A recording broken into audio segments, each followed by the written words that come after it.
Good afternoon, and it's a pleasure to be here. I think this is my fourth Educators Forum. They've all been fantastic. I can't remember in two years ago if I spoke at all, because I didn't really have a voice then. I had just had open heart surgery, and they nicked my recurrent laryngeal nerve, and I was speaking in a whisper for about 15 months. So forgive my little raspy voice. Some people think it's better than the old voice, but at least I've regained projection. I'm still working on content, but quality of the voice is certainly better. So Eric asked me not to make this a formal lecture, but to make this a discussion forum.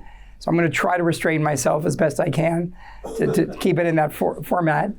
But I'd like to cover two topics. I thought it would be appropriate, given the wines we're having here, which are very generous to have been donated, as well as the white, which the Commanderie de Bordeaux in New York has donated from its cellars, to talk a little bit about the history of the Mouton labels themselves. Hopefully it's not going to be redundant with anybody else's presentation, but then talk more conceptually about the intersection between label art and label design and our own perceptions, but also what winemakers and wine marketers attempt to do with that. So starting with labels, we really need to go back way before Mouton, and it really goes back to the 2nd century BC, where they found in King Tutankhamun's crypt papyrus labels on amphora, which actually had not only vintage, but type of wine and sometimes the winemaker's names on the label. So maybe no art, but there was a history of labeling that goes back 3,500 years, which is quite interesting. The next big iteration for wine labels came obviously as wines were put into bottles, and I didn't know this, but a lot of what I'm saying comes from a fantastic article that I'm going to attach to my presentation, which is on a PowerPoint. We'll put it, link it with the other presentations. But a woman named Christina Macris, just in March, published a really great article on the history of wine labels, including quite a lot on Mouton in something called the Art newspaper. So I'll attach the link to that. But what she tells us as well is that Dom Perignon hand wrote labels, and they were attached as to each bottle on a string. I think someone mentioned that there was strings. Richard might have mentioned there were strings on bottles of Mouton. They're apparently for the label. The big development started to happen in the late 18th century, around 1780 in Germany. We now had lithography on printed paper, and therefore, everything could really take off, attaching bottles to labels to bottles. And then, of course, we get into Mouton itself. And as many of you know, Baron Philippe came as a 20-year-old to Mouton in 1922. He was an upstart for sure. His father, I assume, was Nathaniel, who bought Mouton 50 years earlier, but really bottled it or produced it for himself and his friends. Didn't really market it much, and that may have been a reason that it was always considered the first of the second wines of the 1855 classification, because it was really kept much more in the family as a prestige trophy type thing. But when Philippe showed up on the scene, he really wanted to make his point, and within 2 years he decided, I'm not going to just put it in barrels anymore and ship it off to negociants and let them bottle and label it, but I'm going to produce my own bottles here. We're going to do mise en bouteille au château, and that created a huge trend. What he did 2 years later was he hired Jean Carlu, who was a graphic artist, and he produced the 1924 label with the 5 arrows of the 5 branches of the Rothschild family, and also the ram's head. And Carlu's presentation was very, very bold. The lettering, the imagery, and a lot of interpretation is that was a statement of intent of Philippe's own style of winemaking and what he wanted to achieve with Bordeaux. He then it didn't go over well. It didn't market well. So that explains apparently the 21 years where there were no more art labels until 1945, and the Victory label was produced. After that, it was quite interesting. The influence from what this woman in the article says is that Philippine de Rothschild, who was a young actress at the Comédie Française, got certain artists who did posters and publicity for the Comédie Française to do the first labels after the war. So she had artists like Cocteau, Fini, and others doing labels. Apparently in 1955, it was the first time that an artist came forward to Mouton rather than being selected and said, I'd like to do a label, and that was Georges Braque. He not only wanted to create a label, but he wanted to create a new type of bottle. From what I know, and I think I have one of those 55s, the bottle's the same, but the label certainly has a Braque on the image. And then from then forward, lots of artists, and there's a whole history of the modern artists that came around.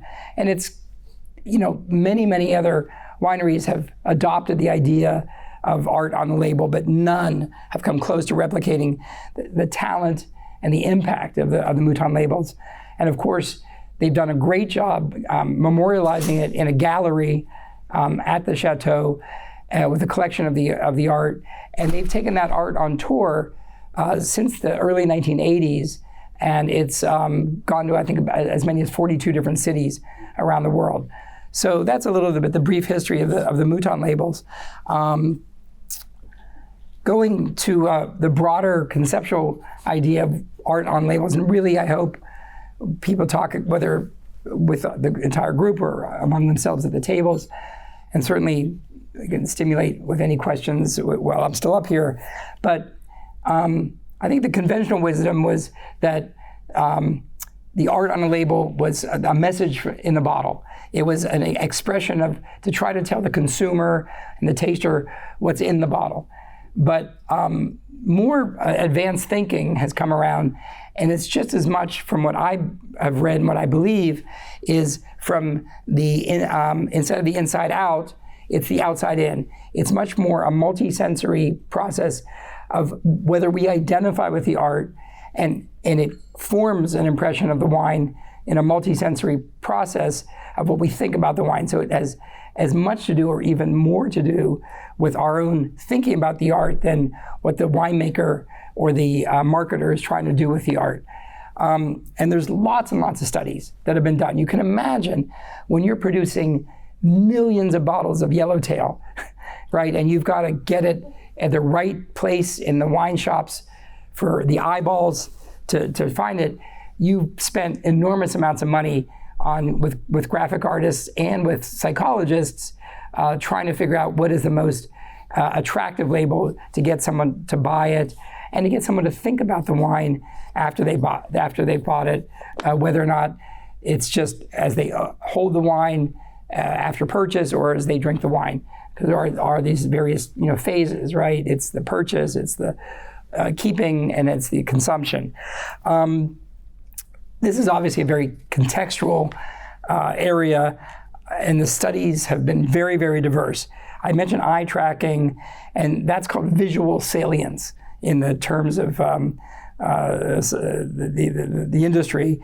And the idea is which designs have greater influence, which designs create greater consumer visual attention and preferences. And there's a lot about that. There's 3D projective mapping that goes on, where they've studied the shapes of images on wine, their roundness versus their angularity, also in terms of their complexity, as well as colors. Red, brown, yellow, and green each have different influences. You can have, depending on the color of the label that's on a Chardonnay, you can think of the Chardonnay potentially as more buttery or as more vegetal. There are tests that have generally proven this. Of course, the cohorts and the sampling of the groups depend highly on people who are more experienced as wine tasters than not, but they've tried to run the gamut, because of the nature of wine buying. And that's a big issue. One of the most striking statistics that I read in these studies was that 80% of wineries are owned by men, and the design on labels is largely controlled by the owners and their preferences. But at least in the United States, 59% of wine is bought by women. And so there may be a great disconnect, between that. Apparently from the studies, women like labels or prefer labels more that have art on the label, and they prefer flowers.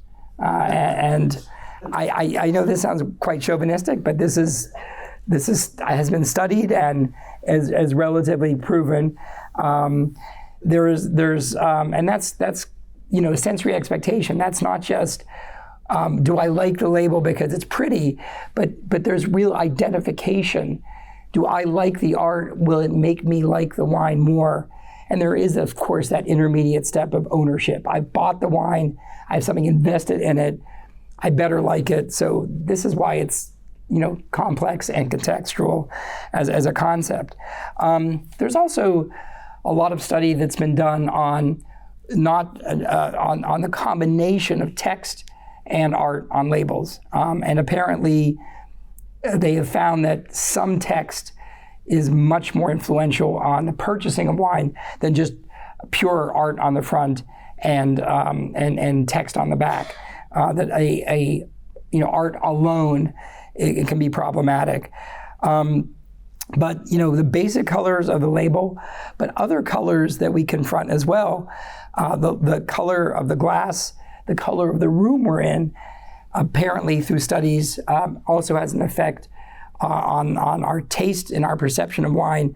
And this goes into a topic that we're going to be approaching later on in these sessions, the concept of sonic seasoning, which is the influence of music on our taste of wine. And I just went to a session last week by happenstance in New York at a high-end audio showroom where a specialist was explaining the different tastes of wine and listening to different music. And I was the biggest skeptic. I thought, I can taste wine. I don't care if they're blasting heavy metal or jazz or classical in my ears. It's going to taste the same to me. And it tasted dramatically differently at each level. And it's apparently a lot to do with frequency and waves and subconscious adoption of that in our mind. And that obviously intersects with, visual, the same visual effect. If our hearing influences the wine, our sight on the label and the colors must have a big influence. That's most of it. The I guess point of it at the end is this, this what I mentioned earlier, this kind of identification with the label. The idea is not tasting wine for what it is, but tasting wine for who you are. It's this sense of what they call cross-modal sensory association. It's basically authoring yourself through visual sensory cues from a label that provide meaning to you as a person, and that influences your taste of the wine. So whether it's from inside out, or it's from outside in, I think there's two wonderful ways to think about art and wine together. Thank you very much.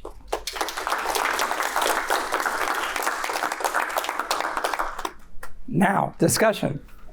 We have a microphone somewhere. Please make me feel like I haven't wasted my time here. You haven't, because that was terrific. Your last point about self-identification, I think is interesting because particularly much more in the U.S. than in Europe, there are people who just drink one wine. It may be they only drink white wine or they only drink red wine. There's a lot of that, and it confuses Europeans often. But even beyond that, there seem to be a lot of people who just have one, they would say, brand, and that's all they drink, sort of like people in the 1950s who would go into a bar and be known as this person drinks Johnny Walker. And so I think that's interesting, but I wondered if any of that fits into the studies that you're talking about. Yeah, I wish I could tell you that I had the time to go deep into these studies. I cite them all in my PowerPoint that you'll have that'll be available to you. But it's interesting. I did read a bit about efforts to pull people away from their kind of more strict preferences, the lanes they drove in, and to get them to expand their buying horizons into other things through different types of imagery and label art. But I think the problem in a lot of these studies is that they were trying to treat the participants in the studies as objectively as they could. So they probably weren't teasing out from them their own preferences, because that would have created all kinds of variations of subjectivity. If I said, I'm open-minded to try all kinds of wines, or I only drink, California Chardonnay because I like its flavor, I think that probably would have confused the researchers and taken their study groups and broken them down and fragmented them so much that they would have probably added questions about the validity of their studies. And that was my perception. I did keep asking myself, why weren't they trying to build groups that that had specific types of identification? But that, as far as my research found, and I can't say it was comprehensive, I didn't get much of that. So.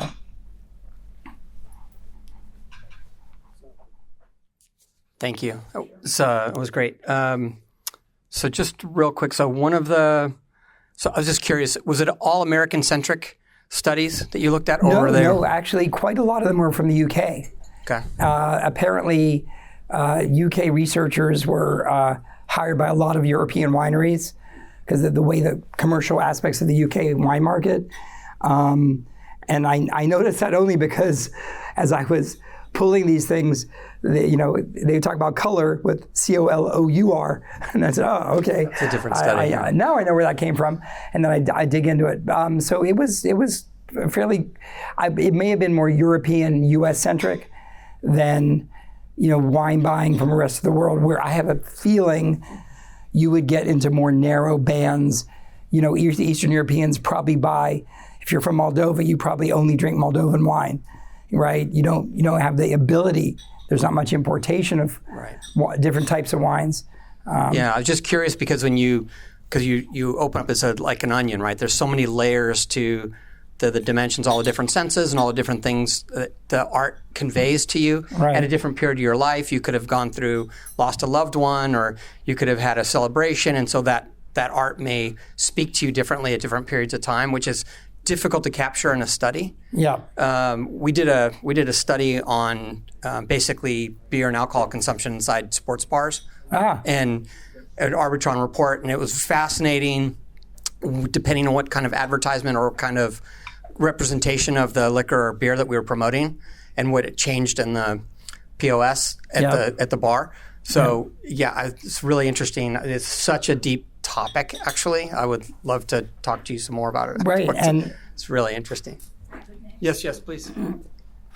So building on Greg's comments, it might also have to do with the local eating patterns of the people,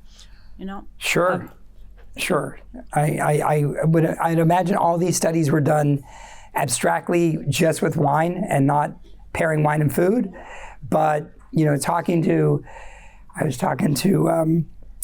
last night we were talking about the Sauterne tastings where, you can very, very carefully try to match Sauternes with foods you wouldn't normally think of, spicy foods, chili peppers, tandoori, things like this. And, you start to get again back into the perception of what foods do I identify with, right? And does it make me taste the wine differently? If you don't like spicy food, but he does, and then we have the same wine with the same dish, are we going to have different perceptions of the wine? Probably so. Yeah. John uses the last question. Well, I found your experience with different music types affecting your taste.